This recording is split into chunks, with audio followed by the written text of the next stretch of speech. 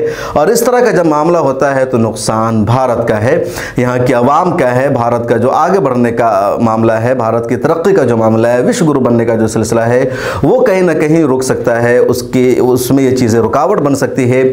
इसलिए भले ही भारत में इन सबको सेलिब्रेट किया जाए, लेकिन नुकसान है यहाँ के आवाम का, हम सब का, इसको समझना बहुत ज़्यादा ज़रूरी है।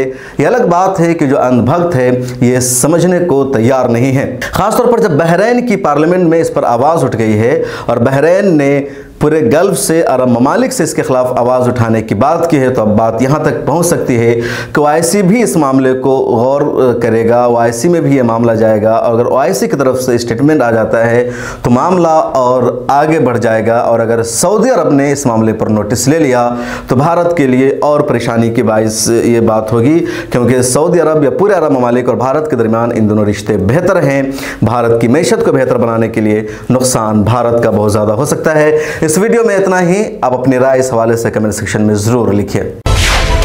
मिल्लत टाइम्स को आपकी ज़रूरत है, हमारी आप माली मदद करें।